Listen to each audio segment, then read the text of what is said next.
Sixers fans, how we feeling out there? Hey y'all, my name is Lauren Gordon.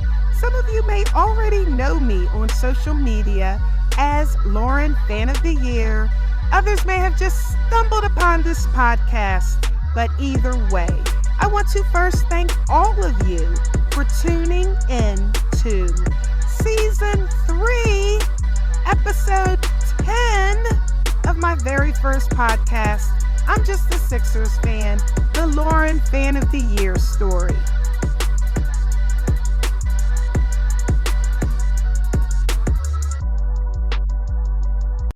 Now let's continue the story. Y'all, the time is now March 24th, 2022. I was in beautiful and sunny Los Angeles, California with Philly Sports Trips for the Sixers Ultimate LA trip. It was a vacation week in LA, and today was day 2. I woke up around 5 a.m. It was literally the break of dawn, and I felt well rested. And it was probably because my body was still on East Coast time, which was like 8 a.m. I rolled back over, snoozed a little bit longer, and woke up about an hour later, like around 6 a.m. I laid in bed and talked to my youngest daughter, Kendall, who wanted to know all the details of the Lakers game the night before. I told her I had to get moving because I was planning on meeting up with Aunt Bess. I got up, got dressed, and put on a red, Sixers red, summer baby doll dress. It had spaghetti straps, and it cinched at the waist before flaring out right above my knees.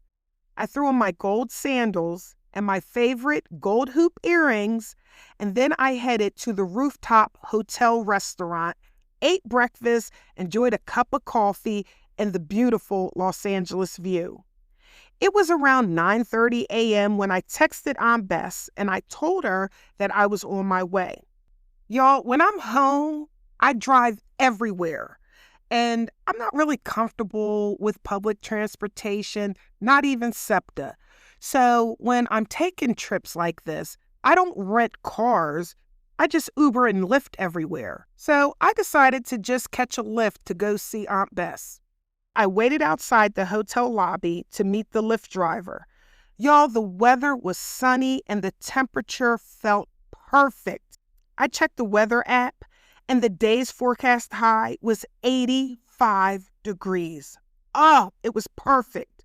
I then checked the distance from the hotel to where Aunt Bess lived. Y'all, it was only 8 miles away, but with the Los Angeles traffic, it felt like forever to get there. The ride was well over an hour. But y'all, I just enjoyed the sights, taking it all in, and I do that a lot. I don't think about the future. I don't think about the past. I just stay present and just enjoy the moment. The Lyft driver finally pulled up in front of Aunt Bess's house, and she was waiting for me at the front door. We hugged and squealed with excitement. We were just thrilled to see each other. She kept saying, "I can't believe you're here. I can't believe you're here." And then she invited me in. At the time, Aunt Bess was like in her late 70s. And let me tell you, she looked fabulous. It's something about that West Coast LA lifestyle. Y'all, listen, my Aunt Bess is a ball of energy. She gave me a tour of her place, which was really nice and cozy. And I just remember she had like all of her windows open, and it was like a nice breeze coming through, and like her drapery was just kind of like blowing in and out of the window. And I was like, Aunt Bess, I cannot believe like this is your life. And then we just caught up. She wanted to know how everybody was doing back in Philly. And then we just reminisced, looking at old family photos and her photo albums. And then after a while, I was like, Aunt Bess, it is lunchtime. I'm hungry. She was like, come on. We walked to the end of her block, caught a bus, and then another bus. Aunt Bess didn't drive and was very comfortable with public transportation. I told y'all, I don't do public transportation. So I was just hanging with Aunt Bess. These were her streets. And even though she was in her 70s, She walked fast. Y'all, that's because she was in great health. And I was just running behind her to keep up with her. We ended up at this outdoor shopping center called The Grove. Then Aunt Bess treated me to lunch at Cheesecake Factory. We sat at a table on the upstairs balcony overlooking the shoppers in the street. There was a trolley train that circled the outdoor shopping center. And after we ate, Aunt Bess was like, let's ride the trolley train. There were different stops along the path where you could get on and off the trolley. We had just missed the trolley. It began to pull off, and y'all, no lie, Aunt Bess ran after this trolley and hopped on. And y'all, I was right behind her, and I hopped on too, and I was cracking up. I kept saying, Aunt Bess, I can't believe I have to run to keep up with you. We spent most of the day in and out of stores, laughing, just cracking the hell up, y'all. We was having a great time. I didn't want the fun to end, but I noticed that it was starting to get late in the day. So I told Aunt Bess it was time for me to start heading back. I thanked her for a fun-filled day. I called a Lyft that picked me up from the shopping center and took me back to my hotel. It was actually a faster ride from the shopping center back to my hotel than it was getting to Aunt Bess's place earlier that day. Aunt Bess said that she was fine catching the bus back home. She does this all the time, but wanted me to share my location so that she could track where I was. I ended up talking to her the entire time I was in the Lyft. I got back to the hotel safe and sound, right before sunset. I went to my room and posted all of my photos and videos of me and Aunt Bess to Facebook. And y'all, while writing this episode, I looked at all the photos and rewatched all the videos, and I am still cracking up. What an awesome day with Aunt Bess. So energetic, so full of life. Y'all, listen, I was exhausted. It was a long day and a lot of walking. And to be honest, I was still full from my meal at Cheesecake Factory. I showered, got ready for bed, and snuggled down in that comforter because, y'all, I like to keep my hotel room chilly, like Arctic chilly. So I was all cozy, and I was thinking, life is good. I was living the dream and was looking forward to the next day, day 3. We had our Sixers-Clippers game, and I was beyond excited. But let me tell y'all something. The moment my head hit that pillow that night, I was knocked out.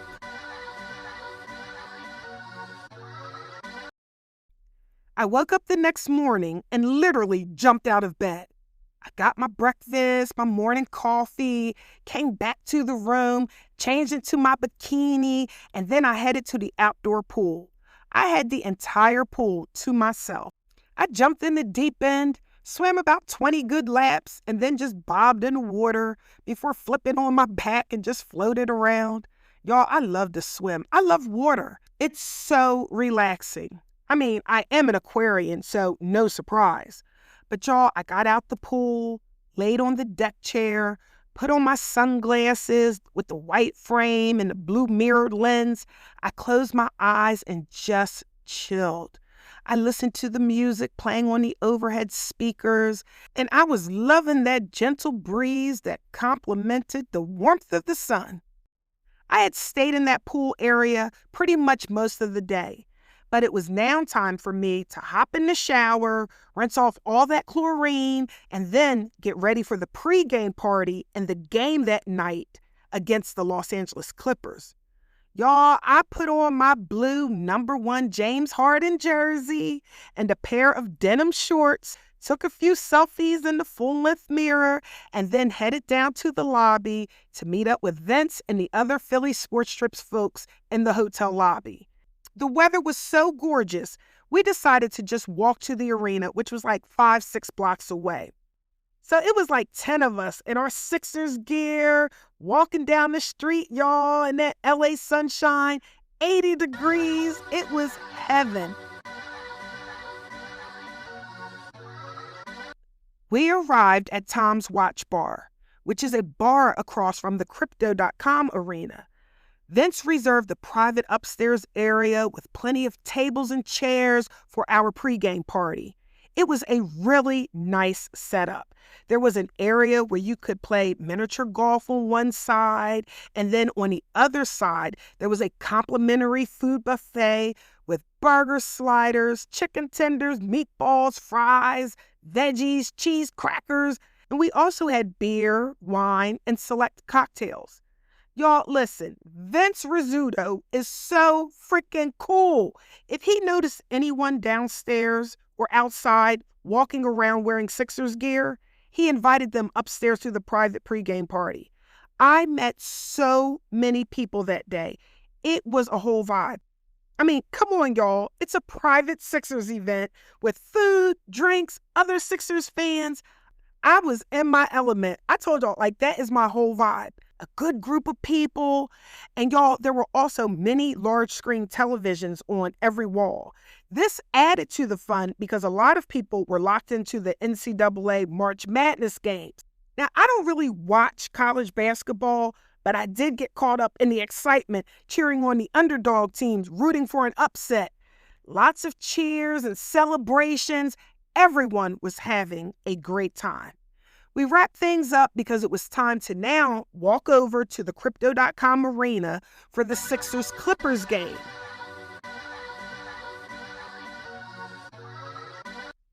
We gathered outside with the other Sixers fans, waiting for the doors to open. Oh, and before I forget, let me clarify something for those who may not know this. But y'all, present day, just recently, the Los Angeles Clippers play in their own NBA arena. But during this time, back in 2022, and up until August of 2024, the Los Angeles Lakers and the Los Angeles Clippers played in the same arena. It's fascinating that all of the signage, the court, and the wall displays are converted from Lakers to Clippers depending on which team is playing. We were just there for the Lakers game like 2 nights prior. However, it was now transformed into a totally different arena.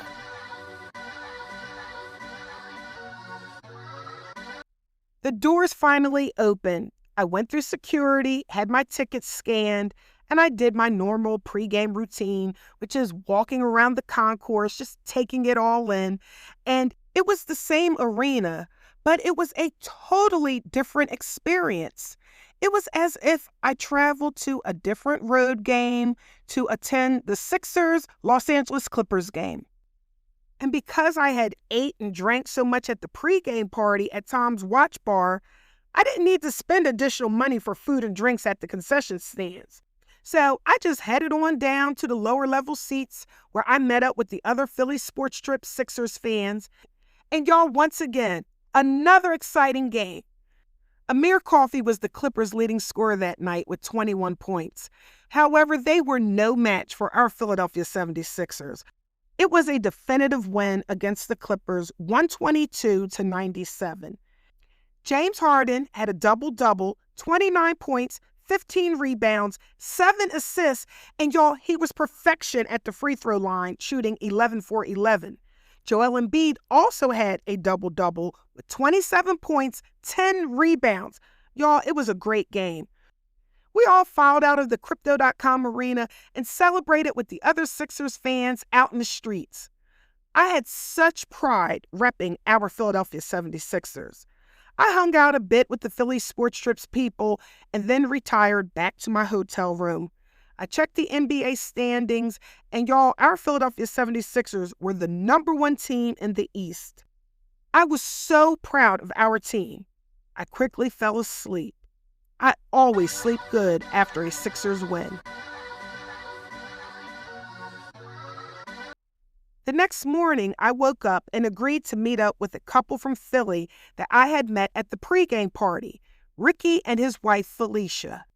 They had a rental car, and they let me tag along. And Ricky drove us out to Hollywood Boulevard, and we took the whole TMZ tour where you ride the shuttle bus through the Hollywood Hills and see the celebrity houses and, historic landmarks and whatnot. Now, y'all, I had been on this tour before. Like, this was probably, my 4th, 5th time in LA, but each time I take these celebrity tours, I always see something different. And this was exciting because this was the weekend where Hollywood was gearing up for Oscar night. So a lot of the roads were blocked off, but you still saw a lot of the fanfare and hoopla leading up to Hollywood's biggest night. The tour guide pointed out where the celebrities were going to have their post-Oscar parties. It was exciting. It was also sensory overload because there is so much to see. And y'all, I'm like a little kid who is easily excited and I just want to see everything. Old Hollywood with the old Hollywood legends, and then the present day Hollywood with the new younger Hollywood stars. What's comical is that I take a lot of pictures. That's why my storage is always full on my cell phone. But they would be like, here is Lionel Richie's house. And I'd be like, taking a bunch of pictures. And they would be like, this is Judy Garland's house. And I'd be like, so every celebrity that they would announce whose house it was, I would take like 4 or 5 pictures. And y'all, at the end of the tour, I was scrolling through all these photos of different houses, and I'm like, wait, whose house is this again? But I still got some really good photos of the Hollywood sign and like the Mann Chinese Theater, the celebrity stars on Hollywood Boulevard, the palm trees on Rodeo Drive. And y'all, I even have a photo of the apartment that's shown in the final scene of the movie Pretty Woman, where Julia Roberts comes out to the balcony and Richard Gere climbs the fire escape. I have photos of that actual location. And it's fun to see things in person that you would only see on television or on the big screen. But y'all, by the end of the tour, me, Felicia, and Ricky, we were hungry. We grabbed something to eat at a drive-thru and then we headed back to the hotel. It was another long day out in that California sun. Y'all, I was back in the bed early that night. Then it hit me. Tomorrow would be our last full day in Los Angeles.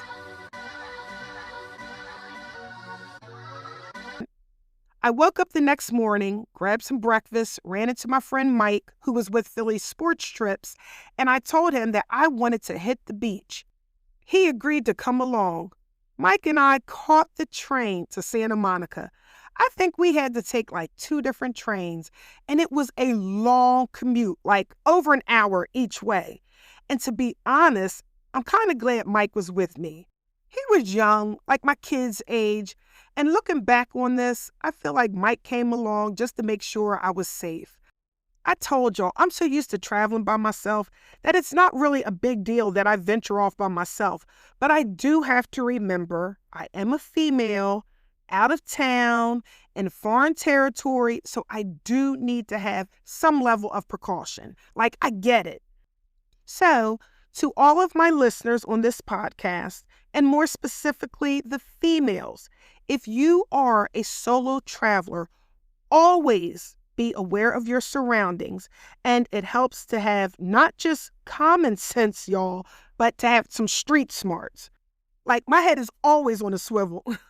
Well, anyway, I was glad to have Mike with me, for the company as well. And y'all, after the long train ride, Mike and I had finally arrived in Santa Monica. We took photos at the famous Santa Monica sign at the entrance of the pier. We walked up and down the pier, looked at the different sites, and we were in and out of shops. And we decided to stop at Bubba Gump's for a late lunch. Listen, Mike and I ate good. We had drinks, and then we headed down to the beach. It was very breezy that day, so I just dipped my toe in the water and played in the sand. Me and Mike had a good old time. We talked about everything under the sun, including everything Sixers. And once we realized it was getting late, we decided to head on back. Another fun day and a great way to end our Philly Sports Trips Sixers Ultimate LA Road Trip. The next morning was checkout. Vince arranged for car pickup to take us to the airport for our return home back to Philly. I thank Vince for this incredible opportunity. This was hands down one of the best experiences I had as a Sixers fan. I met so many incredible people and had now seen my Sixers play in my 14th and 15th NBA arenas. Listen, I had a ball in LA and I crammed a lot of stuff in those 4 to 5 days. But once we got to the airport, I was ready to come home and see my family and my dog Murphy. All the Sixers fans was talking about how we was going to miss the Sixers game against the Phoenix Suns that night. We would be in flight during the game. We would at least be able to catch the first quarter. So we all gathered around Terrell's phone before having to line up to board our flight. I got on the plane, got in my seat, buckled my seatbelt, and as the plane prepared for liftoff, I looked out the window and said, "Thank you, God. I am grateful for it all." And y'all want to know what's crazy? Remember I told y'all LA was gearing up for the Oscars that night? Well, when the plane landed in Philly and everyone took their phone off airplane mode, I heard ding, ding. You know how everybody's cell phones start, turning on? I kept hearing people saying, "Is this a joke? Did this really happen?" And y'all, as my phone was catching up, all of my notifications started coming through. And then I saw all over social media was that video of Will Smith smacking Chris Rock. At first, I thought it was fake, y'all. I couldn't believe that actually happened.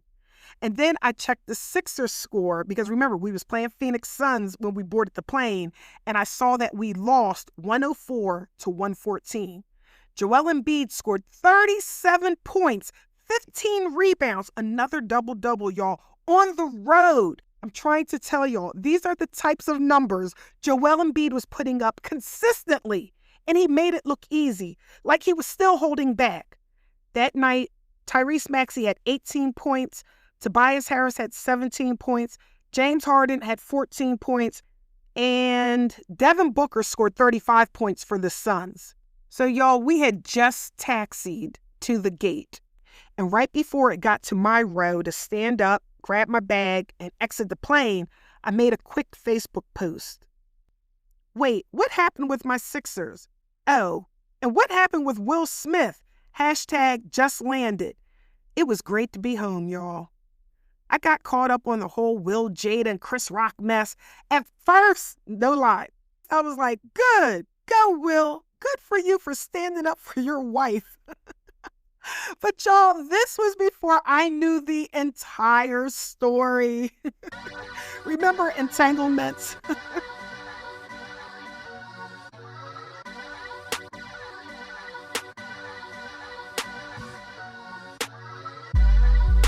Thanks for tuning in, y'all. Be sure to like, comment, subscribe, and share. And join me next time as we continue the story.